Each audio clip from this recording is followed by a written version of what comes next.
3 సంవత్సరాల నిరీక్షణకు తెరతీస్తూ Pawan Kalyan high octane action gangster drama final గా థియేటర్లోకి వచ్చేసిందండి. ఈ మధ్య కాలంలో అటు పాటలతోనూ ఇటు ట్రైలర్ తోనూ ఒక రేంజ్ హైప్ క్రియేట్ చేసిన ఓజీ అటు ఫ్యాన్స్ ని ఇటు సోషల్ మీడియాను ఒక ఊపేసింది. మరి ఓఎస్ గంభీర హైప్ కు తగ్గట్టు అలరించాడా లేదా అనేది చెప్పుకుందాం. రెండో ప్రపంచ యుద్ధం తర్వాత జపాన్ లో ఏర్పడిన పరిస్థితులను ఉపయోగించుకొని ఎదగాలనుకుంటుంది ఒక అండర్ వరల్డ్ గ్యాంగ్. ఆ గ్యాంగ్ ను అడ్డుకున్న సమురాయిలందరూ మరణించగా మిగిలిన ఒకే ఒక్కడు మన ఓజీ.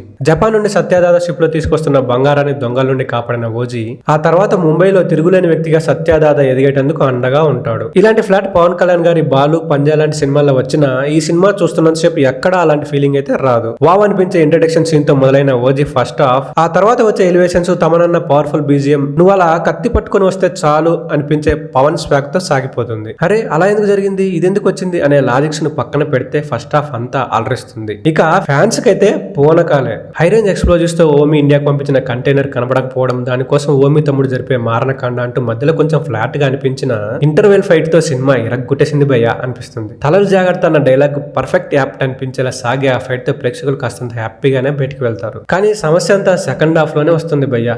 కనపడకుండా పోయిన కంటైనర్ ను వెతుక్కుంటూ ఓమి ముంబైకి రావడం, ఆ తర్వాత వచ్చే పరిస్థితుల వల్ల ఓజీ కూడా ముంబైకి రావడం, అప్పుడు వచ్చే ఎలివేషన్స్, పోలీస్ స్టేషన్ సీన్స్ చాలా పవర్ఫుల్ గా అనిపిస్తాయి. అయితే ఆ తర్వాత నుండి సినిమాని ఈ మధ్య వస్తున్న చాలా సినిమాలలోగా సెకండ్ పార్ట్ కోసం అక్కడక్కడే సాగదీసినట్టు అనిపిస్తుంది. సెంటిమెంట్ కూడా పెద్దగా పండకపోవడం ఒక డ్రాబ్యాక్ అని చెప్పుకోవచ్చు. అర్జున్ దాస్ పాత్ర ఓజీని చంపాలనుకోవడం చెప్పే కారణం కూడా సహేతుకంగా అనిపించదు. ఓజీ సినిమాకి సాహో సినిమాకి లింక్ ఉన్నట్టు చూపించే సీన్లు అయితే విజిల్స్ వేయిస్తాయి. సినిమాలో పవన్ పర్ఫార్మెన్స్ అయితే పవర్ఫుల్ గా ఉందనే చెప్పాలి. ఆయన వింటేజ్ క్లాసీ లుక్ లో కూడా మాసి గ్యాంగ్స్టర్ గా అలరిస్తారు. యాక్షన్ కూడా ఎరగదీసేశాడు భయ్య. కానీ అక్కడక్కడ ఆయన మేకప్ అండ్ కాస్ట్యూమ్స్ విషయంలో మరింత శ్రద్ధ తీసుకుని ఉంటే బాగుండేది అనిపిస్తుంది. ఉన్నంతసేపు హీరోయిన్ పాత్ర కూడా అలరిస్తుంది. ప్రకాష్ రాజ్, శ్రేయారెడ్డి పాత్రలు పవర్ఫుల్ గా ఉంటాయి. ఇంకా చాలా క్యారెక్టర్స్ లో చాలా మంది పేరున్న ఆర్టిస్టులు ఉన్న వాళ్ళంతా అలా వచ్చి ఇలా వెళ్తుంటారు అంతే. ట్రైలర్ చూసి ఓజీని ఢీకొట్టే గట్సీ విలన్ ఓమి అనుకున్న సినిమాలో అయితే ఆ పాత్ర అయితే అంత పవర్ఫుల్ గా అనిపించదు.